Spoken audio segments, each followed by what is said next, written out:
back to Visceral Reactions, your regular stop for irregular amounts of horror.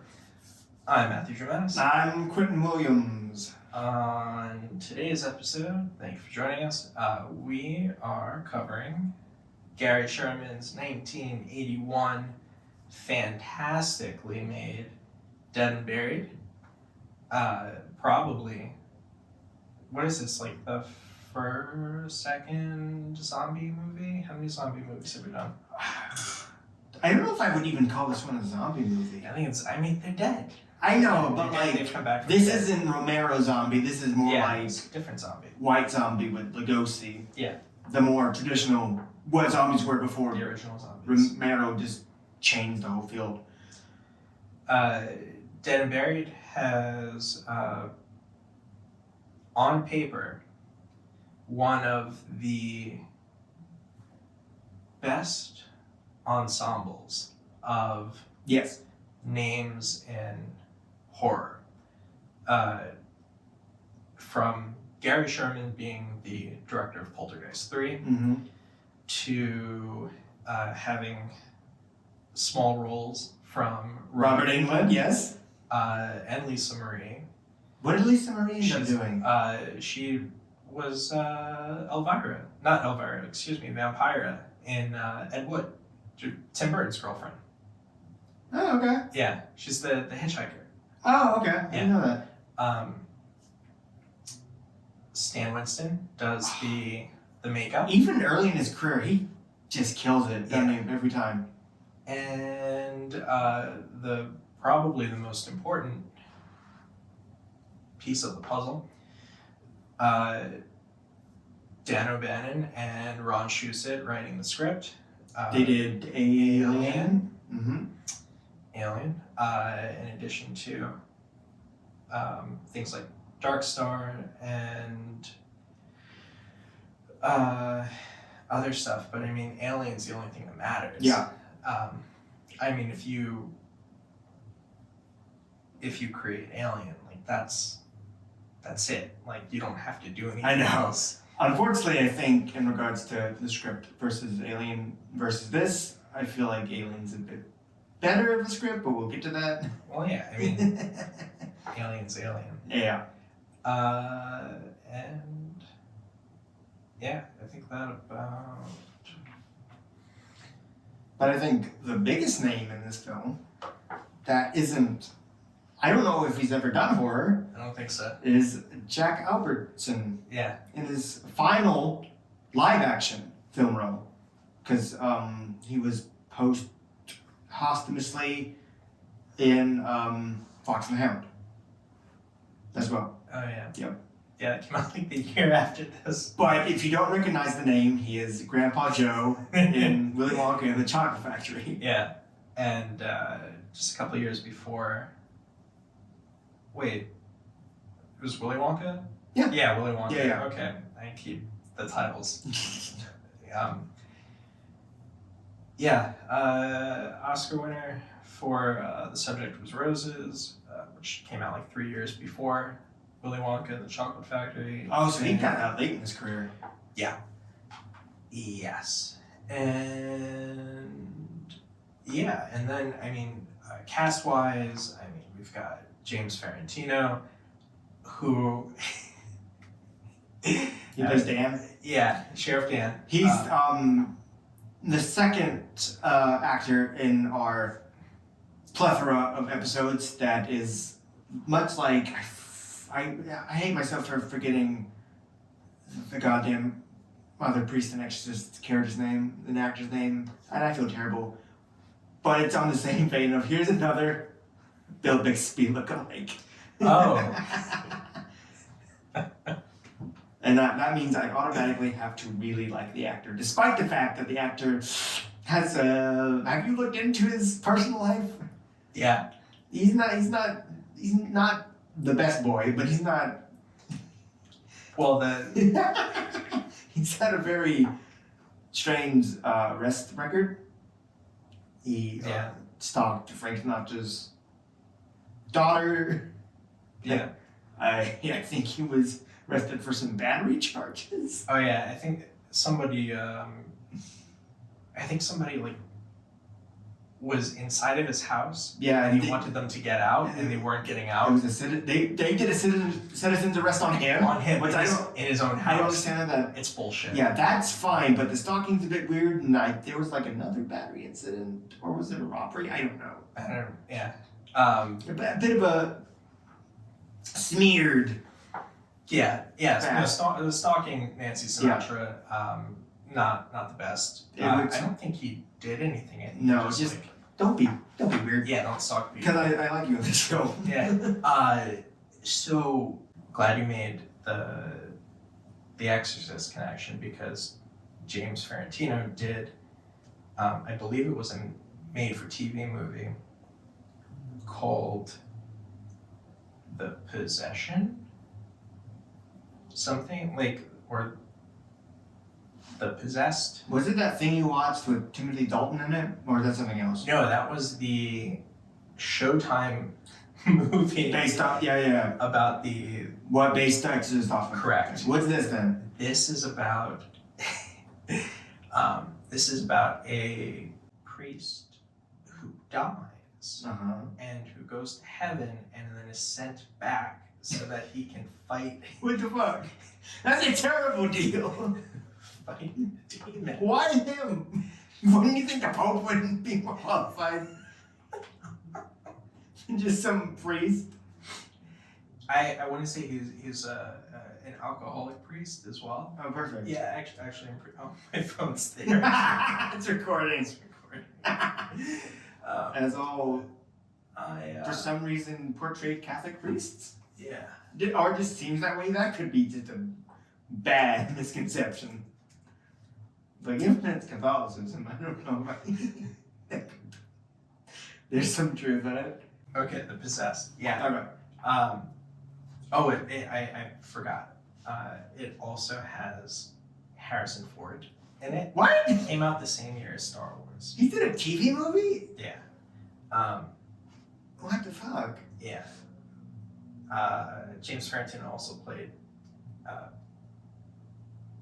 Simon, the apostle, in the TV series Jesus of Nazareth. That's weird. Yeah. In the same year that he plays the priest that He goes... just went on a religion kick. Yeah. Anyway, James Ferrantino aside... No, not James Ferrantino aside.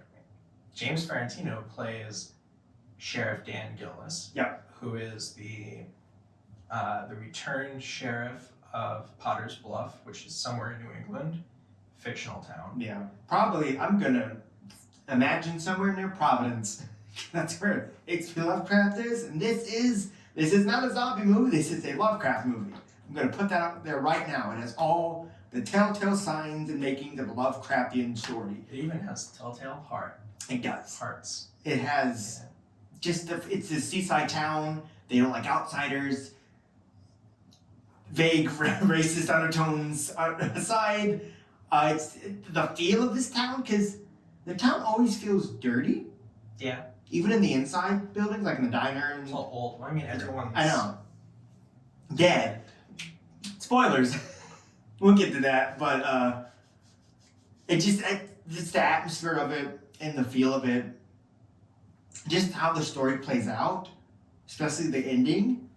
It's Lovecraft. This is the Lovecraft movie, in the same vein of In the Mouth of Madness and Color Purple. Everything that's all straight riff from Lovecraft, and this is in the style and essence of Lovecraft.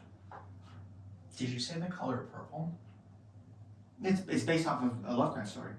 Oh, whatever. The Color Out of Space. Yeah, the color. Whatever.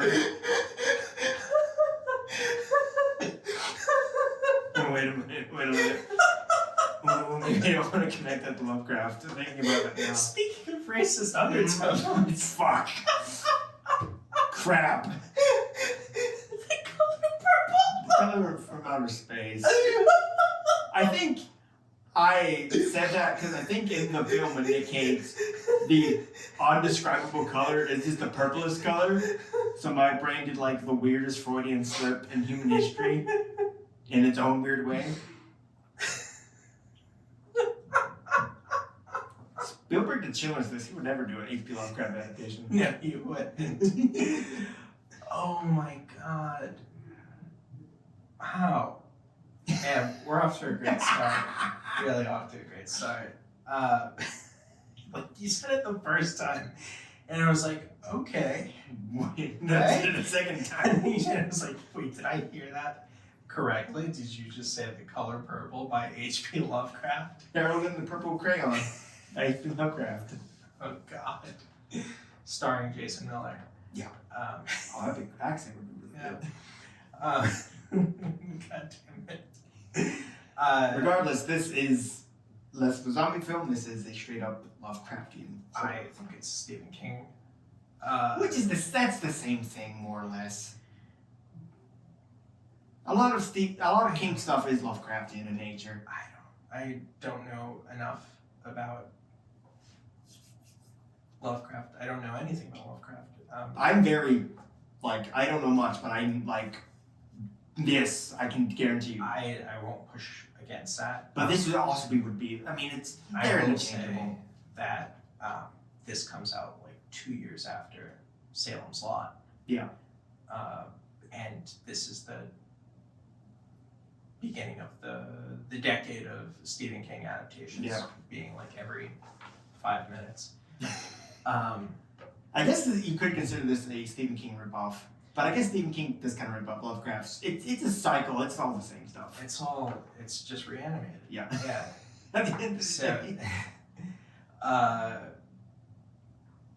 So Potter's Bluff, seaside town. That's a great name for a seaside Potter's Bluff, yeah. horror Lovecraftian Kingian town. King-esque. King-esque.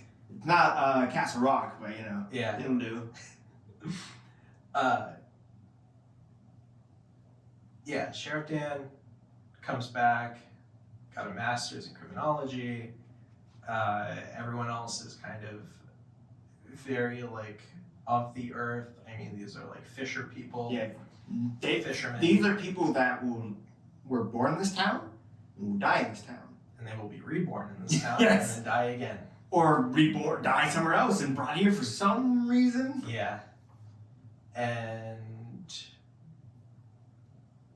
we open the opening is great. The opening slapped me in the face. Yeah. Not even getting to the horror part, just this guy photographing and this lovely lady coming in automatically flirting with each other. My shirt's undone. And I'm like, where are we going with this? Yeah. This is out of nowhere. He gets bamboozled and bambigled and By the bazongas. yeah. And yeah. Beaten up. The townspeople just pop out of nowhere, taking pictures. Yep. They just materialize. I don't know where they come from. Nobody ever does. They just beat him up and Light him on fire. Light him on fucking fire. And the next day, or whenever, Sheriff Dan finds the remains. Yeah, they stage it like it's a car accident. Yeah. And Sheriff Dan gets the opinion, what is it? Confers with, I guess, he... With Grandpa Joe? Yeah. Yeah, he's the mortician. And I guess Dobbs. the only autopsy person? The only one who handles... Yeah. Yeah. Which I don't know, does he have a master's in criminology too to be able to give him information about this guy died from so-and-so? So the generation that Grandpa Dobbs is a part of is the generation that would not have needed any sort of formal education in Forensics? mortuary science. Okay. Because let's say Grandpa Dobbs is in his... Oh, don't worry. I thought they said Hobbs many times throughout the film. Dobbs. Dobbs is a weird... It is. Let's see if he's in his 70s. Yes. Yeah. you figure, This is I'm going to say 81, so he was probably in the war. So Which one?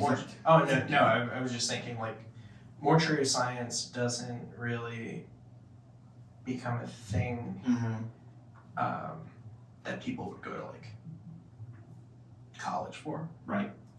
Until the 50s. Yeah, and we saw that with them when they were actually using like forensic science and like being careful about the contaminated evidence and stuff like that. Yeah.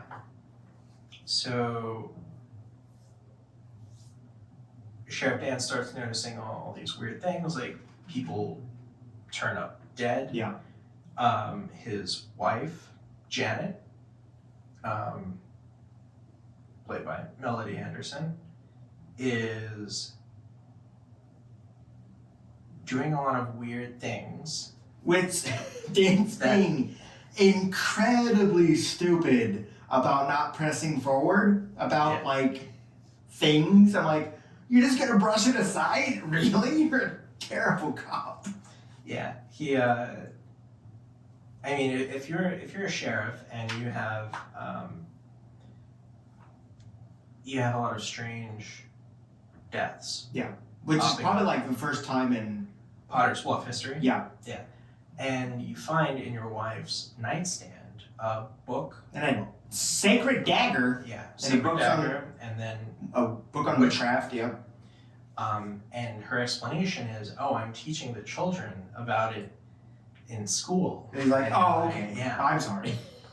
You know, and then even though it's hidden. It's hidden. Hidden like undie drawer. Yeah. So multiple incidents with his wife. Yeah. Stuff about buying photography equipment. Yeah. But then like the printer was like, no, we never did that. And he spends so long not addressing it to her till like close to the end of the movie. Yes. And eventually, with enough dead people and just weird happenstance happening, like he hits a person with the car and like that's what really propels. Yeah. He hits someone with the car in the arm. It's stuck to the grill and starts moving. Mm-hmm. And he's like, what the fuck?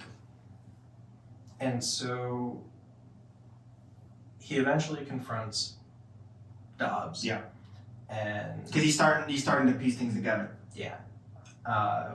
Whereas Dobbs is also piecing things together, except those things are people. Which and I don't know if it's like regular practice.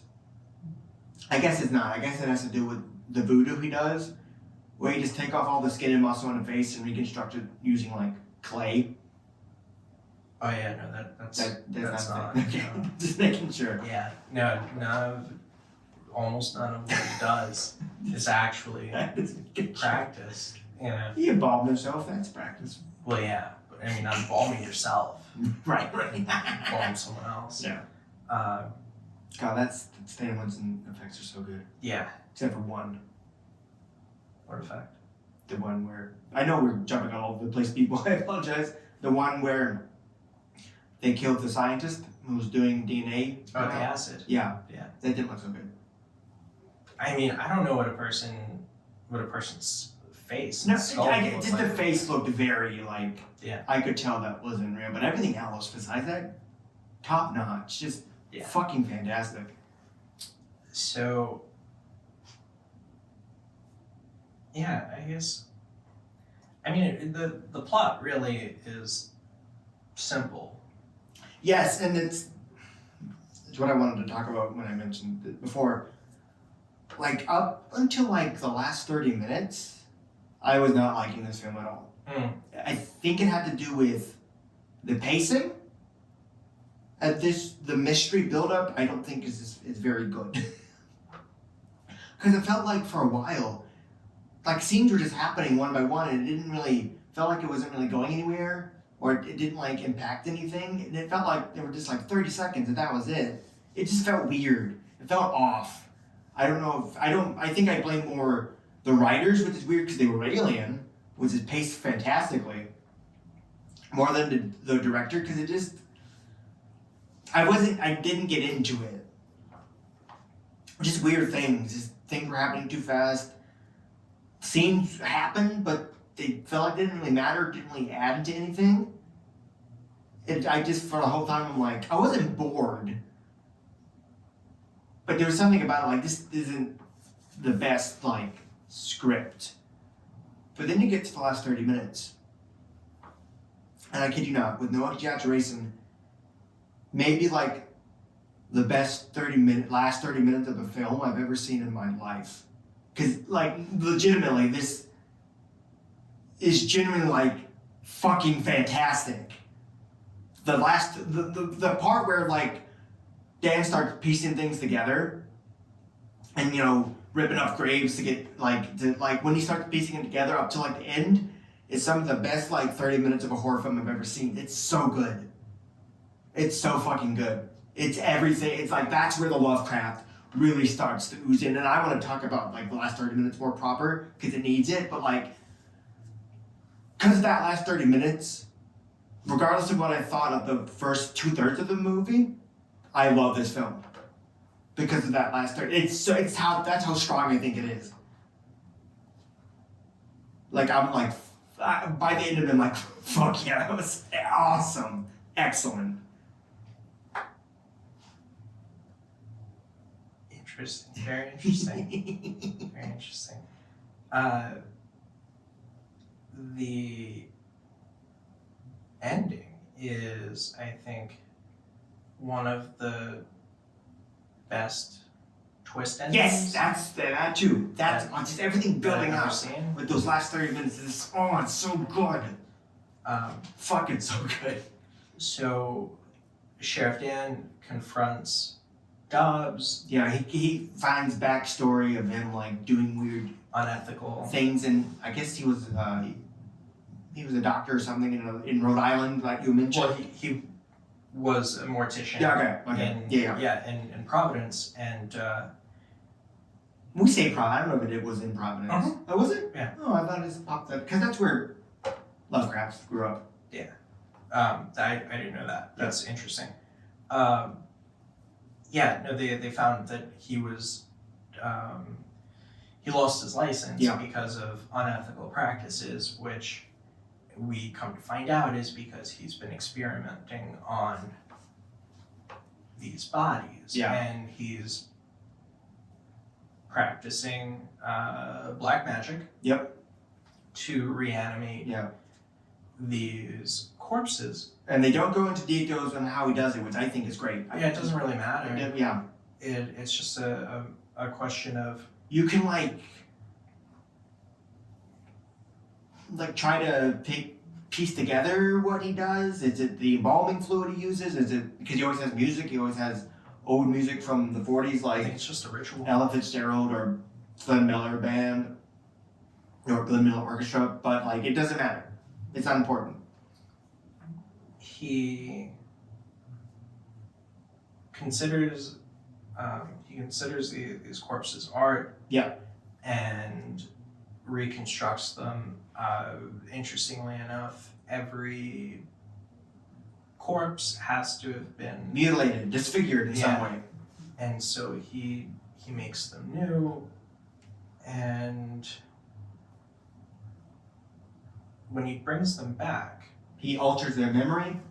Yeah, they are themselves, but not. Yeah.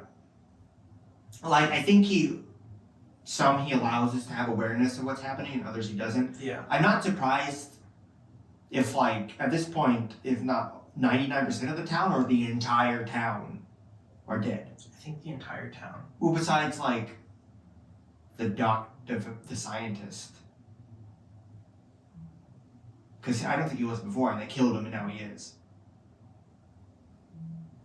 Oh, yeah. The large majority of the town, at least, have been killed, or Dobbs found them and brought him back. Because I think I wouldn't be surprised, because, like, Dan's wife is one of them, is a dead person, and he found her somewhere else. This final confrontation.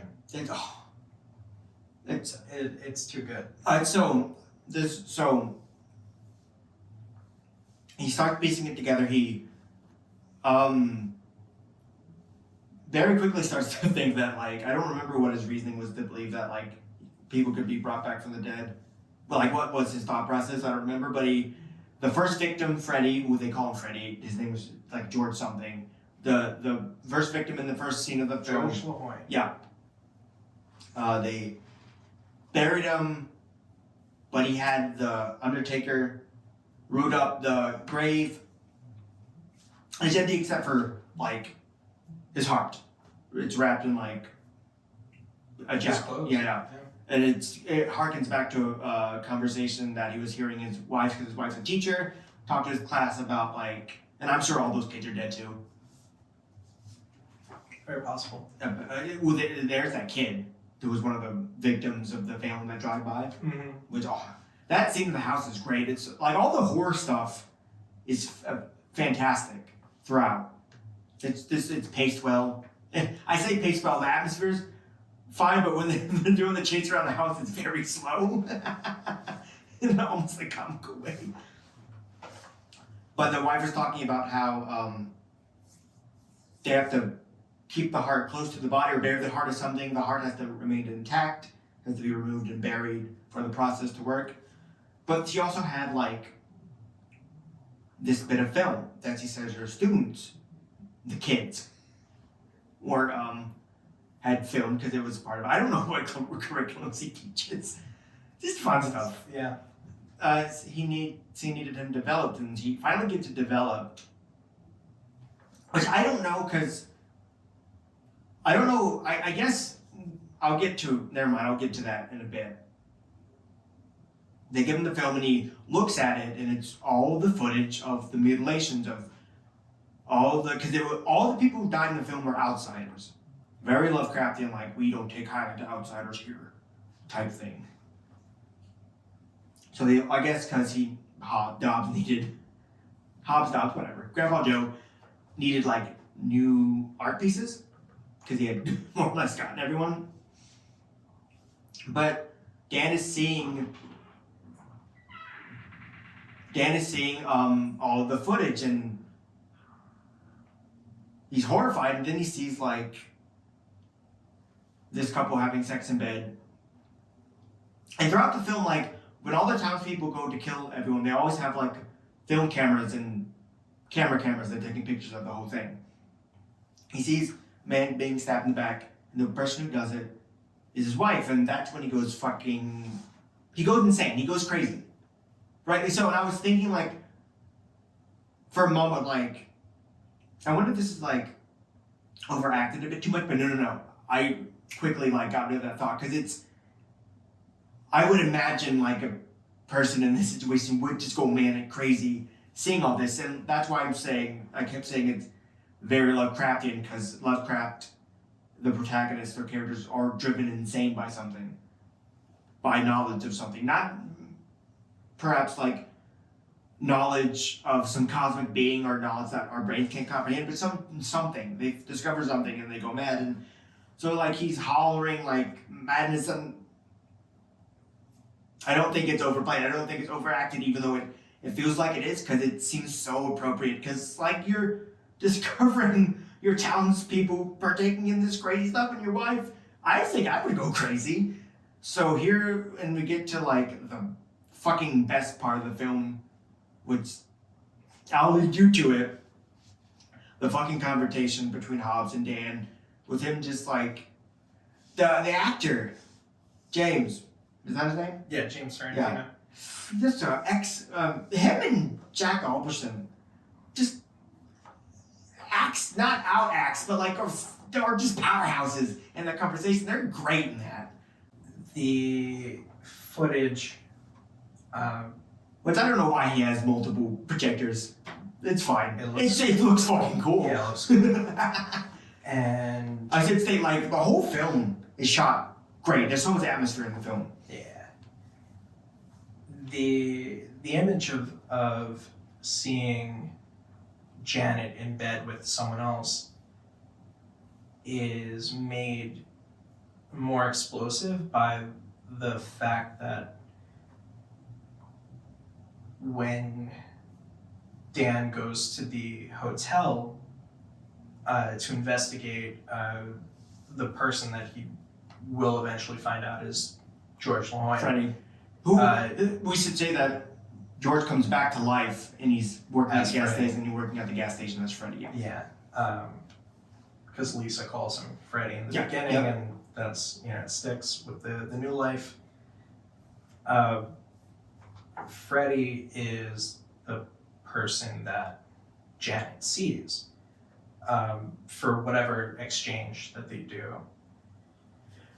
and that's the inception of the infidelity subplot, I guess, or the beginning of Dan thinking that Janet is seeing someone else. Yeah. Or at the very least, is hiding something from him. Yeah. And so when he sees her at the end in bed, it's like, oh my God, it was true. And the reveal of Janet is great because, you just see this knife going into this man's back multiple times. And I never thought it was Freddy/George. I just thought like, oh, this was somewhere in the past once he's already been like reanimated, just some hitchhiker guy. And then the camera, whoever's holding the camera like goes practically onto the bed, and it's Janet, and you're like, oh my God, it's Janet. Which I wasn't shocked because I'm like, I knew, of course, like from the very moment about the stuff with the camera and Freddy/George when she was being caught, like, of course he's a part of it. I never. And that's confirmed when a camera is taken out of their home, and the large camera with the multiple bulbs is in the closet, and then we get to the end, and Sheriff Dan finds out that the man in the video is himself. It's so fucking good. Like, this is, like, we're talking, this is like a Soylent Green, Planet of the Apes type of reveal where, like, this is Shutter Island. Yeah. Where Dan is dead. He's been dead the whole time. And he is one of Dobbs's creations. It's so good. And I can't express like how fucking good of a twist that is. It's wonderful. Yeah, just to see, because when we learn that it's Janet, Dan immediately runs out of the room, so he doesn't see the rest of the footage. Yeah, they have this great banter back and forth, and like Dan's just like screaming at him like, what the fuck's going on? Where's my wife? Where is she? Pointing a gun at him. It's so good. It's so tense. It's I don't know why I just love the scene between them so much. It's just well acted. It's just good. So he comes in like nothing's wrong, and he bang bang bang bang shoots her like 5 times in the stomach. Doesn't really react. But then we get to the part where I'm like, oh, this is really good. She like snaps out of her trance and she's like, I'm dead. Bury me. Mm-hmm. Existential horror. Fuck yes. Yeah.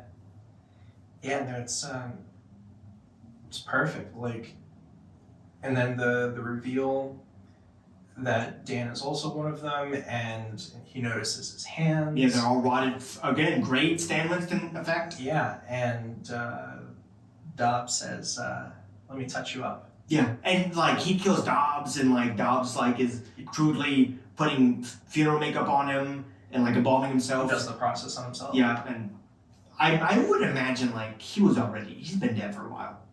I don't think that was just him. Or maybe he did. Who knows? I think that was the first time. Okay. You would think if he discovered this, he would like do it to himself right away. I guess he would have to be killed in such a manner. But he wasn't disfigured. I guess it doesn't matter if he's disfigured or not. shot. Yeah. So, so Dan then, when he goes to Barry. Was he still alive? And I think he's still alive when he's completely buried there. Yeah, so Dan, I think that's one of the moments that really stood out for me, was him burying her. So, so that's the movie in a very large nutshell. One thing I want to, before we talk further, I want to point out is, how many times do you think they've done this before? Not just the creating dead bodies, but this exact situation between the town, Hobbs, Dobbs, whatever, Grandpa Joe, and Dan. Because I can bet this isn't the first time this has happened, and this has been like a cycle, like the Matrix. Neo wasn't the first one; they've done it like 100 times. Who knows? I know. That's the crazy thing. Like, how long? Just this like tango, this warped, twisted tango. I bet this isn't the first time. And if not, like Dan has clearly come back at least once or twice. Yeah. Because I am just thinking about it now, like the whole idea of him going off to get his degree Mm-hmm. and then coming back is like a memory. Yeah. Or it could be a memory that Dobbs put in him. No, that's what I mean. Like, it's like, I don't think that whoever Dan was Is still there. was a sheriff. Like, I don't think that's like, I think that's the new life. Right. In the same way that Freddy Mm-hmm. was not, Dobbs didn't keep him as a photographer. Like, Right. he made him Yeah. a gas station attendant. So, so something cool, I guess.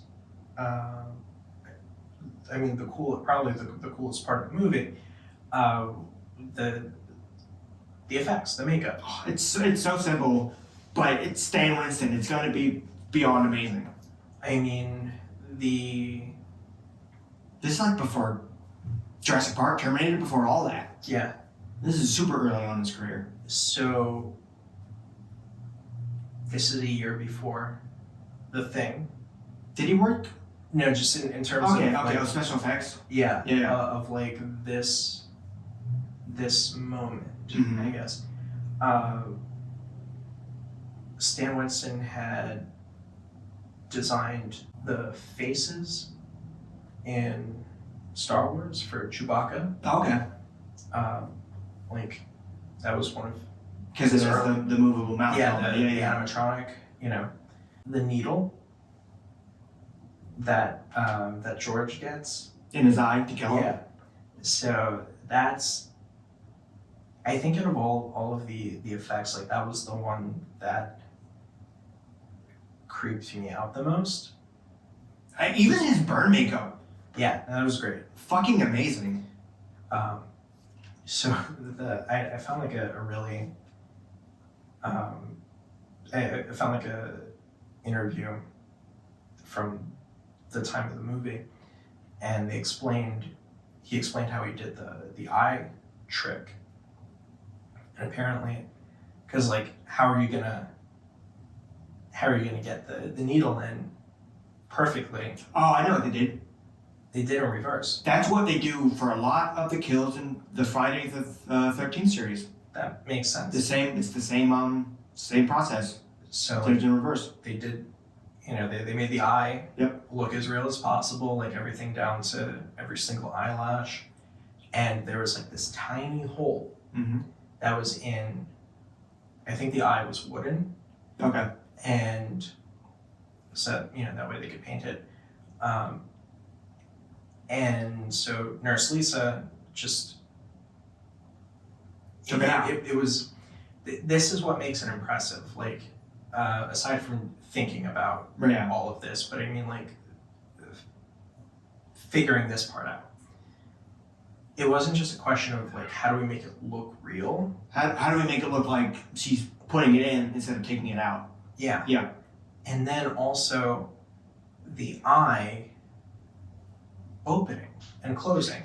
So like they had to get the timing Yeah. of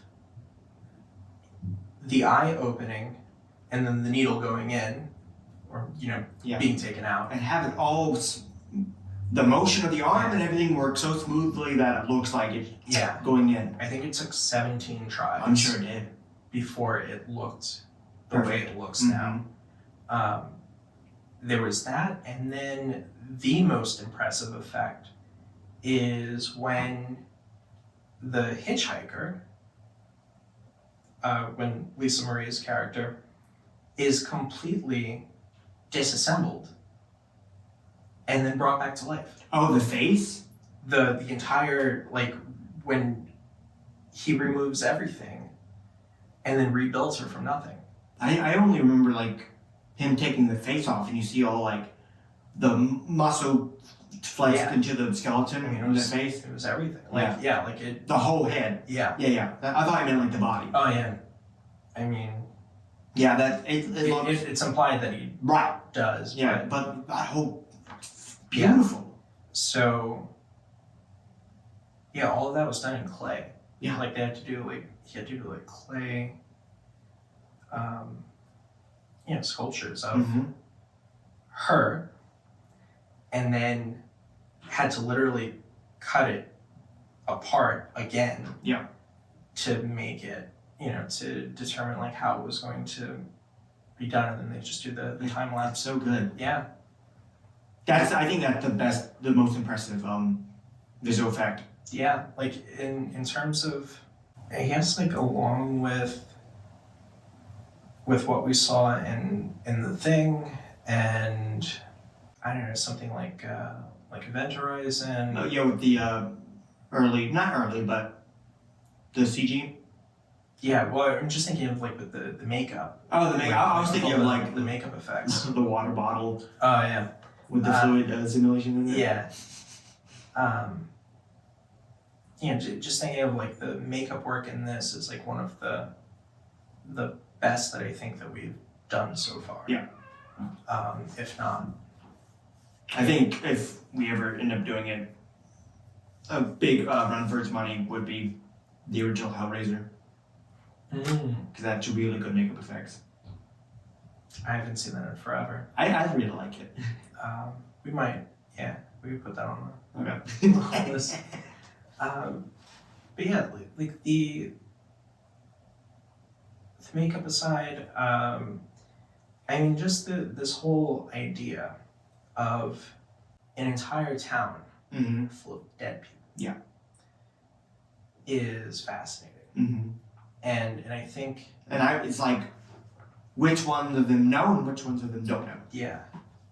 And who's privy? How does Dob like get to choose? Like, you're gonna be part of my army. You're just gonna eat your pie.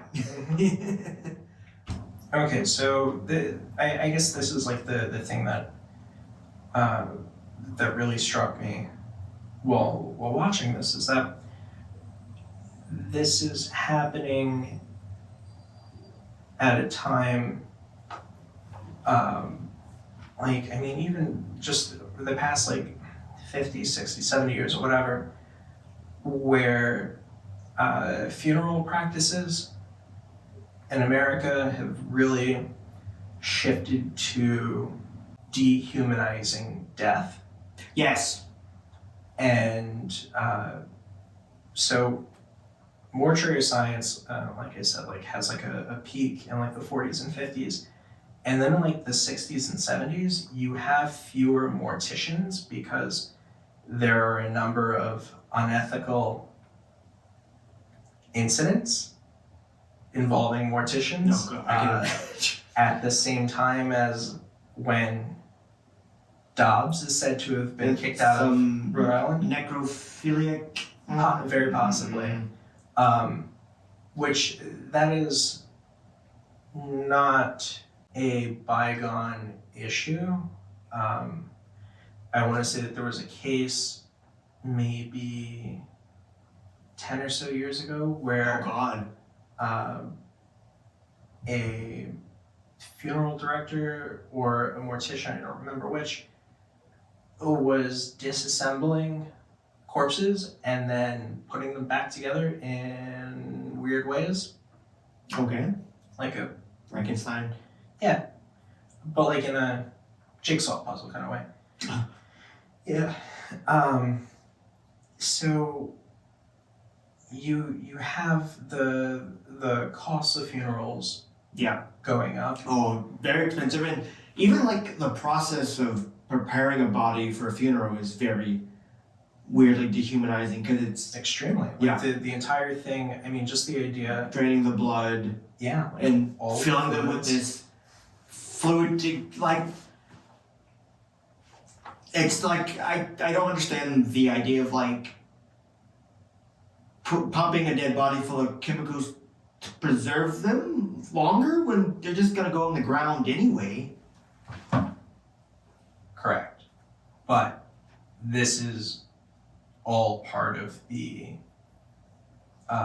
distancing oneself from death, because the process of a dead body being taken away, going through all of this, and then being displayed at a wake, and then, like a day or two later for the funeral, like this is, And if they're being cremated, what's the point?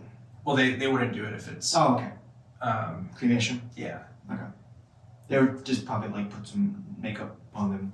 Nice outfit. I don't think you would, I don't know, I mean, I guess everyone would be different, but Right. like, I don't think that you would go through the process of putting someone on display if you're just going to cremate them, because No, well, my grandmother was on display. We had her funeral, and then she was cremated.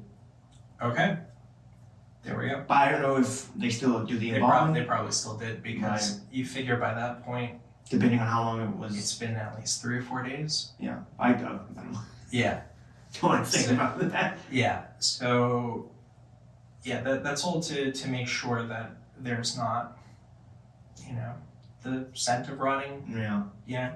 in the funeral home. Whereas not that long ago, in terms of human history, it was common practice for you to have a wake in your home, and that the The body was at the home. yeah Where the term living room, I think, comes from. Maybe. Or parlor room, one of those. yeah no, like you have a funeral parlor. Yeah, okay, You have- there we go. Because in the parlor room, Yeah. you would have the body, Mm-hmm. and everyone would come over, and they would be right there. And so the thing is that you would not be separated from your family member Mm-hmm. until the moment of the funeral. Like Yeah. that's what makes it so jarring, which is what makes grieving so stunted of a process Right. now, because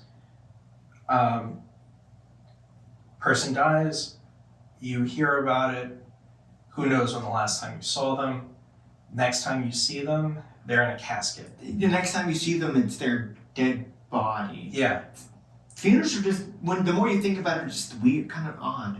yeah, like the funeral practices are completely fucked up. Yeah. And so like you're seeing this dead person in this makeup, and they don't really look like themselves, and they're on display like this.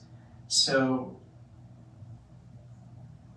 you don't have the chance to think of them as being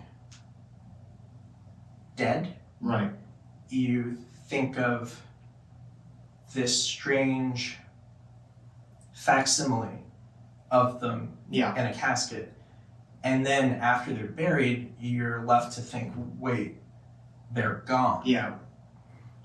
And so these practices, like, not only cost thousands and thousands of dollars, but they leave a person with the feeling that they never really got to, like, there's no natural separation from this person, which is why I think it's so important that Dan buries Janet at the end, because all of these people have been killed or died in whatever way, and then reanimated by Dobbs. But they're still dead. They're still dead. And the person they were died a long time ago. Yeah, and so George LaHoyne's family and friends will never get to grieve him being dead. Because... And the thing is, he was buried there in some town he hardly knew. Yeah. They gave him like a weird wooden headstone with his name and his approximate age, not his actual age. Because they didn't know anything about him, and it didn't matter because they were just gonna bring it back anyway. But the family will never know. Yeah, which is why they got that telegram from St. Louis asking for his body. Like, they were reaching out, and so, so they're never gonna get to mourn properly for George. Yeah. So... And, what happens if the family, for some reason, just goes to Potter's Bluff and sees him? That's going to be a bizarre... Well, they'll probably just end up getting murdered. Yeah. But the point being is that for Dan, who, even though is, somehow impossibly coming to terms with the fact that he is a living dead person, and that his wife is a living dead person, and who probably has no memory of who he was before. Yeah, and everything that he thought to be is completely not true. Yeah, but the one thing that is real is that he does love his wife. He does. And so for him to bury her is, for the first time in the film, an instance where someone is able to properly say goodbye to a loved one.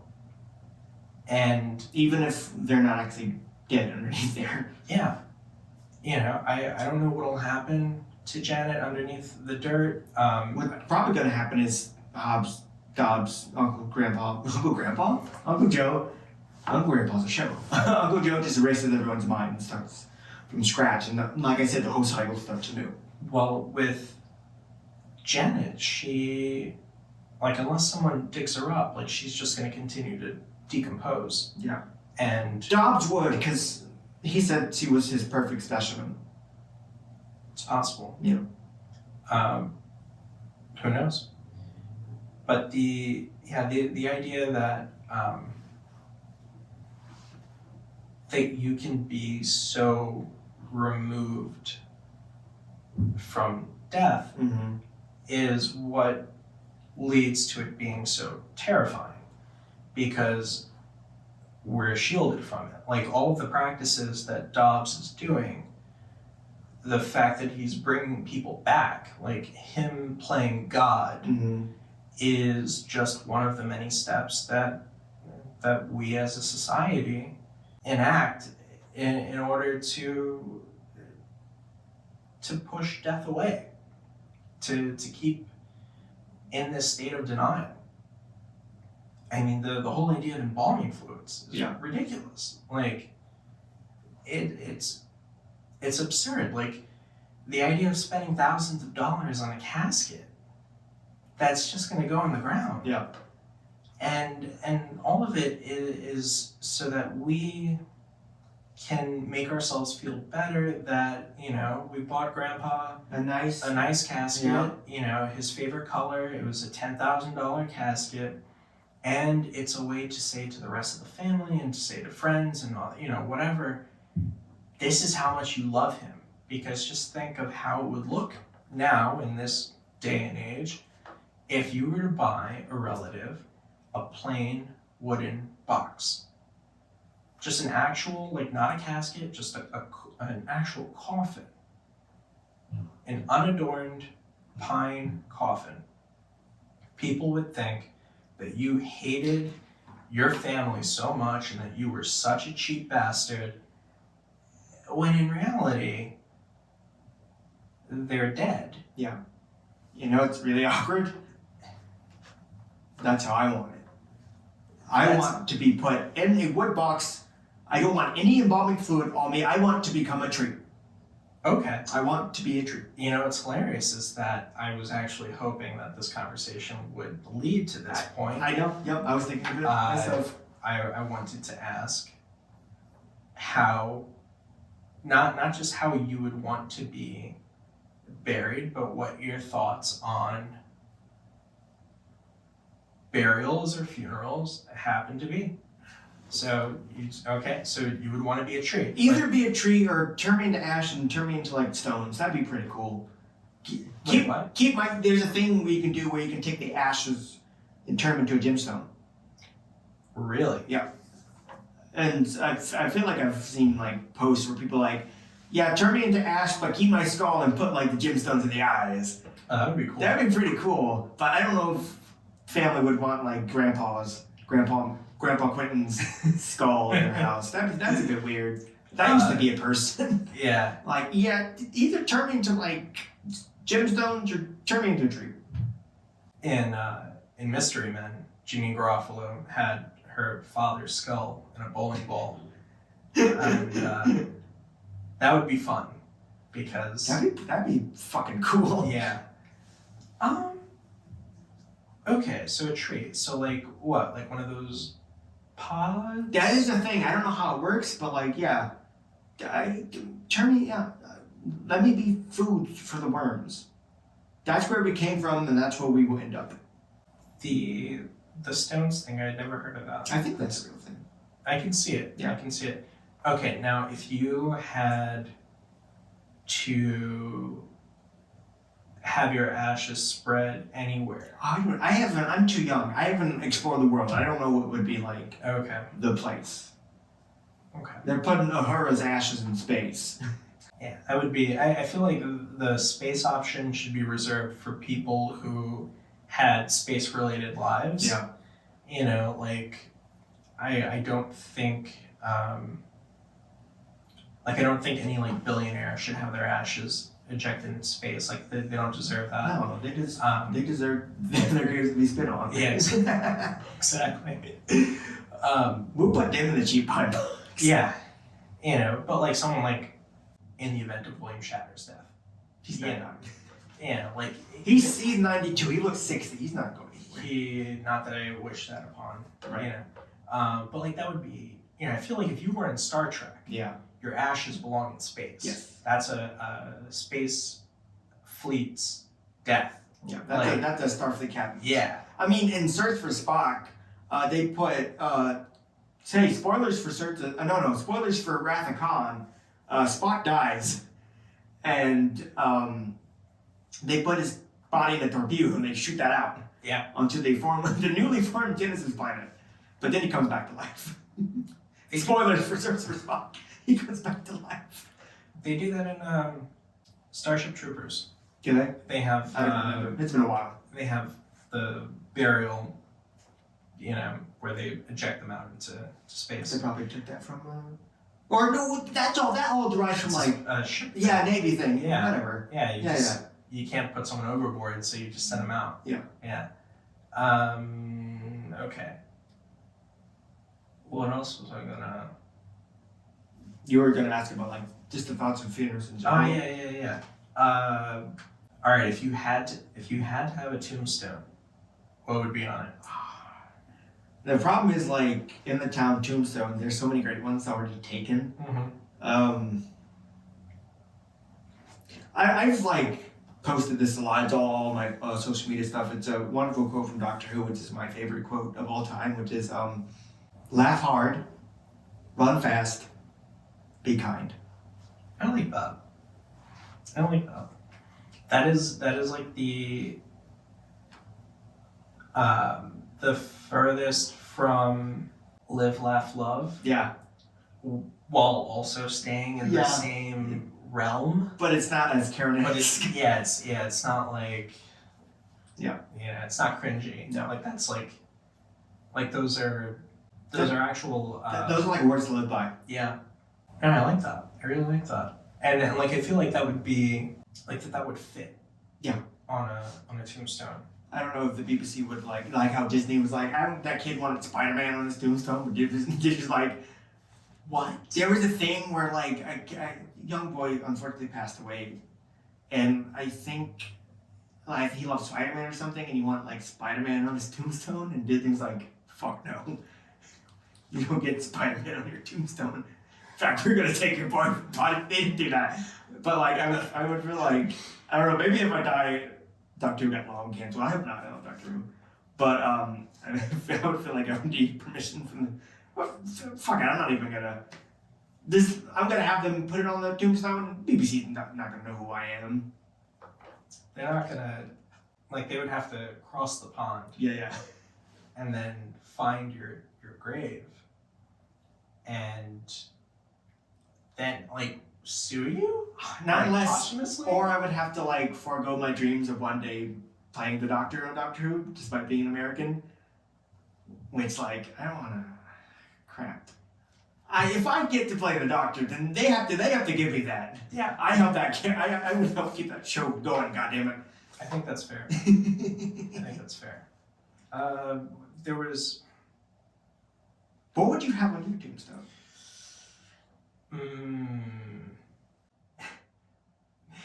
The the first thing that came to mind was he tried. Yeah, he tried. He did his best. He did an okay job. Yeah, that was the like at first I thought like live, laugh, love would be would be terrible. Like I really hope nobody has. If someone puts live, laugh, love on my tombstone, unbury me, shoot me with shotguns, and put me back in. You better haunt that person. I didn't fucking ask for live, laugh, love in my tombstone. But I'm not. I'm gonna be a pop person. I'm gonna be a tree. Yeah, so it doesn't pop matter. person. Yeah, no, I think that's like the the funny answer, I guess. But I don't know what. I was also thinking of that quote that Bilbo says is like, I like half of you less than you're deserving or whatever from Lord of the Rings. That would be a pretty good one. I like less than half of you than half of you deserve or something like that. That'd be a long one. Maybe that wouldn't fit. Yeah. Well, it depends on the size of the tombstone. It's gonna be fucking massive. Yeah. Give me that Nick Cage's pyramid. Oh god. Just etch the whole thing. Like I think about not being buried. Mm-hmm. Because I don't like the idea of how expensive it is. Yeah, me neither. That's why I want. I don't know how much it would cost to be a pod person. Probably not as much. I hope not. I think the average. What was I looking at? Like I think like around a decade ago or whatever. I don't know why I didn't look for anything more recent, but I think the average cost of a funeral was like between $6,000 and $10,000 or something like that. That's a lot. Whereas if you were cremated, the cost would be like $300. And I think they put you in like a little doggy bag. Like, here you go. Yeah. Here's grandpa. Like that's really, I think like the cost of the, the fire. Yeah, fire costs money. And I mean, they really got that's a really hot fire. Yeah, well, yeah, to burn everything. To the bones. Yeah. I mean, yeah, it's a lot. And then I think the most expensive thing would be the urn, Yeah. or whatever receptacle. Yeah. You know, I mean, you go from coffee can Mhm. to, you know. You could probably mix like the ash and like something and like not maybe like make something out of it, but like mix it with like paint and paint something nice, like or like a wood varnish or like something that. What did I? That's probably how Nick Offerman would want to go out. Yeah. Okay, so this is really funny that we're doing this week when the most recent episode of American Horror Stories is called Necro, and it's about this young woman who is a mortician and who connects with an undertaker over their obsessions with death and with burial and stuff like that. And the game like Mortuary Assistant had just come out like a month or so ago. There you go. And I want to say it was in the episode that they talked about a custom somewhere of taking the ashes and mixing it in food. I was literally thinking that in my mind, but I'm like, that may be too much. Well, I say that because there's like a tribe somewhere who like, when a person dies, will cook the body and eat it. The most respectable thing you can do in that like society, in that tribe, is consume the flesh of the dead. I guess as a way to be as connected to them as possible, something along that lines. So it's not the same, like, it's kind of the same ballpark in a weird way. It's a step further. Yeah. I don't know, like, I don't like the expense, I don't like the idea of, like, taking up space, but the thing that weirds me out is the idea of there not being, and this is where the whole denial of death comes into play, is wanting a physical marker that you were alive. Right. And I mean, just think about the trajectory of funerals to the point where now they're called celebrations of life. Like, it's not even, like, you're not thinking about death. Right. And I know that's how like a lot of people are looking at it now. Instead of like this whole doom and gloom, like just tell stories, go to their badges, like tell stories about that person to fully and actually and genuinely remember them as they were. You know, even that has a chance or a tendency or whatever to veer into not thinking about the person being dead. Yeah. I mean, just look at funerals whenever there's a, like those videos or like those little montages that people put together of like, oh, this is the person's life. Like, this is, like, you're surrounded with things where the person is alive. And you're like basically ignoring the fact that they're not. And so it's just like, it's creating more of a disconnect to when, like, even with like the video wills. Yes. Think about how fucking weird that is. Yeah. You know, someone saying like, and to my granddaughter I leave, you know, and it's like, oh, grandpa's leaving me this. Or like, no, grandpa's dead. And this video was recorded a long time ago. Yeah. And the family lawyer is doing this because he has to. Like, it's not like one last goodbye, you know, to grandpa. It's, I don't know, there's just such a, there's such a pushback against anything relating to mortality. I mean, this is as old as human thinking. As like even death itself is as old as time itself. Yeah, well, I'm just thinking of like people wanting to, not deal with it. Right. And Well, even like the ancient pharaohs had their own thing about the embalming and like putting the organs in jars. and again, all the Coptic jars, Mhm. like, you know, that way of thinking. Like, I'm going to build a giant fucking pyramid. Like, literally, if you're like, I'm going, like, not that they're thinking this, but like, I'm going to build something that can be seen from space, and it's my coffin, essentially. It's got all my things in it. Yeah. It's got my video games, my iPad. Yeah. Like, it's wild. Yeah. I don't think that helps the individual, because we've turned death into such an individual thing, as opposed to something that a community goes through. Like, a community, it's not so much like a community loses a person nowadays. Like, you know, if I die tomorrow, my neighbors aren't gonna give a shit because they don't know who I am. Yeah, it happens more often like in small towns. Yeah, you know, and because that way of living is older. Like, people have lived like that longer than they've lived like not knowing who the fuck is living next to you. Yeah. Like, that is a brand new conception.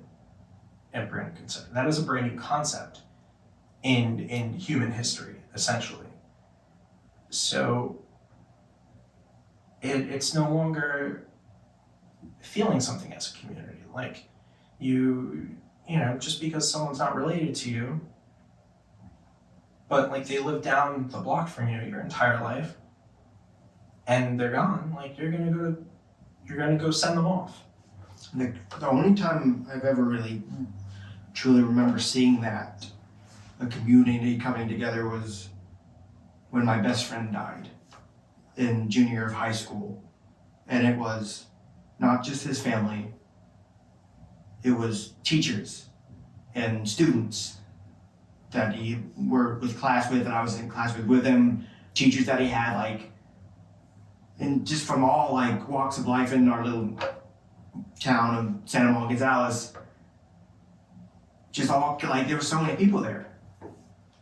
It's the only time where I felt like a proper, like, that community thing of, like, not just immediate family, but like so many people that he touched their lives and things like that. And it's kind of a powerful thing to see that. Absolutely. I mean, and how old was he? I think he was 17. I mean, to think of, you know, of a 17-year-old kid, like, that many people cared about him, and were affected by him, had their lives impacted by him, that many people were able to come together. Like, that's an extremely beautiful thing, and I feel like that's how it should be. Yes, very much so. Like, you know, I mean, what I would imagine that one thing that no one wants to think about, but that everyone would be terrified of, is the idea of no one showing up to their funeral. Right. No one really showed up for Freddie's funeral. Yeah. You know, because nobody knew him. You know, they didn't even know his name. No. Like, they didn't know until after the fact. Yeah. You know, so I guess this was a few months, like a little bit before lockdown. Leah Chase in New Orleans, she had her family has a restaurant. She was the head of the restaurant. And she was a major part of the community in New Orleans, the culinary community for decades. And when she passed, there was I don't even know how to describe the response. Like, there was a huge like second line Right, just the for her. Like there was, it was like a parade's worth of people. I don't know how else to describe it. at the restaurant or to see her body. Like in the city, like there was a celebration in City Park for her, and the family had tents with like they were serving food that like fried chicken and like I think like red beans and rice, like things that her restaurant is famous for. Dookie Chases is the name of the restaurant, and the line, like I was working at Noma when this happened, and like there was like a reception like in the museum, and like the former governor, like the former, I'm sorry, no, the governor and I want to say the former mayor were both there. Like, this is like how huge and like this person was. Family, friends, like just people went to the restaurant. Yeah, exactly. And it was like, this is extraordinary. You know, like this isn't someone who necessarily is going to be known outside of the region or outside of the city or the state. You know, I'm not sure. But like this is someone who touched her community so much that hundreds of people showed up. Yeah. And like that, like I'm sure that those people that showed up, you know, the same with the people who in your community who showed up for your friend, were able to grieve in a healthier manner than people who have the normal, or I should say the typical funeral experience of today. Because it's so disjointed, it's so disconnected, you know, it's... I'm sure it was, this may be a weird phrase to use, but cathartic. Yeah, no, absolutely.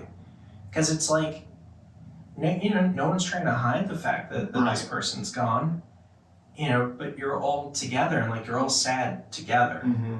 And that's okay because who would it be? Right. Like everyone's connected by this person. And, you know, that's a lot, like channeling your grief in a moment like that is much healthier. Like you're able to get through it in a better way. Like as if you can like quantify that. But, you know, like you're not gonna, like I know people who didn't have the chance to really grieve and who were still grieving, dealing with it years later. Whereas, you know, people who have had much, I'll say much more direct experiences. Right. They seem to do better when you bring that person up. And,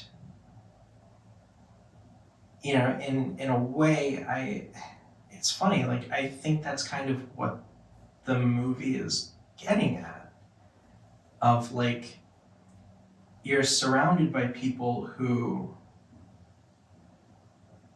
are dead, but you can't accept it. Like you have no idea really that they're gone, even though they are. And even like Dobbs' whole experiment, he refuses to let death win, even though it still does, because they're still decomposing. But as long as he can touch them up, as long as it looks like they're alive, then they're alive. Exactly. Regardless of the person who they were now, regardless of the person they were before, no longer exists. As long as the body appears to be living, then he can create whatever life he wants to for them. Exactly. It's the image of the person outlives the person. And so as long as you tend to the image, that's all that matters. Yeah. You know, and that's, you know, I think that's part of why this movie coming out in 1981 is only possible then and not like 30 years prior or 40, 50 years prior.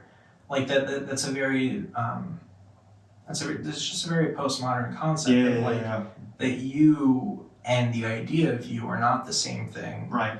And that your body can technically be dead, but it's functioning as if it's alive, and you are completely removed from it. Right. And so that's just like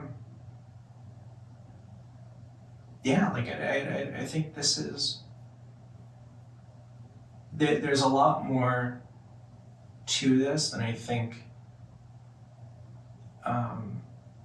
the plot might seem. Yeah, very much so.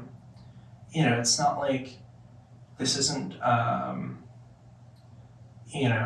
detective story on par with Seven. Like it's not it's not a mystery in the way that like The Thing is.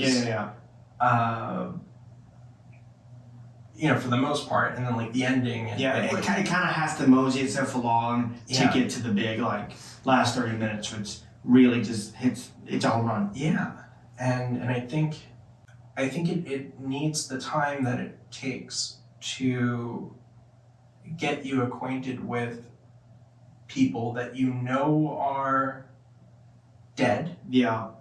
And that people that you have no idea are. Yeah. Like Janet. Mm-hmm. Like that should come as a shock. And then Dan being dead should come as an even bigger shock. And so it's like you spent all this time with this person and you didn't know. Yeah. And so now you have to reconcile not knowing with the fact that you knew that like Robert Englund's character was in on it a lot sooner than everyone else. The waitress lady. Yeah, exactly. Midge, and Nurse Lisa. With the obvious stinger. Yeah. The music stinger, like, oh, it's her. Uh-huh. And so to then think at the end, all of these people are dead, or most of them are dead. Yeah. More of them than you can possibly fathom. And you just have to accept that. Yep. And I think that's what the movie gets at. Yep. It's not a happy ending, and no. You know how much this is not me being sarcastic. You know how much I love my nihilistic horror movie endings. I love it so much. Yeah, I would have not been as happy if like Dan and Janet like drove away. Yeah. No. You can't fix this. Yeah. This is... what would have been interesting, especially this coming out a year before Blade Runner, that would have been hilarious if Dan didn't know that he was dead, but knew that Janet was dead and like left Potter's Bluff together, knowing that she's just going to decompose in a few days. Then there's a sequel called Dead Buried 2049. Exactly. He has to take the test. Yeah. That would be great. But then, like years later, this isn't actually. They have a child. They have a child, but this isn't like the original version. There's the final cut that comes out like 20 years later. That's even better. It's like 5 different versions of Dead Buried. One has narration in it. One has unused footage from The Shining. God. I mean, it came out a year after, so it could potentially have it. So that's Dead and Buried. That's what we think about death. Yep. So next week we'll be doing Bone Tomahawk. A more recent entry. And some different fare. Yes. So, thank you for joining us on this frenzied episode of Visceral Reactions. Hope you enjoyed it. Please cherish the people around you. Yes.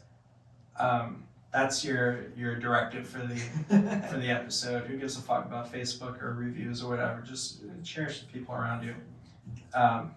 I'm Matthew Jimenez. Look at me. Look at me. Up and about.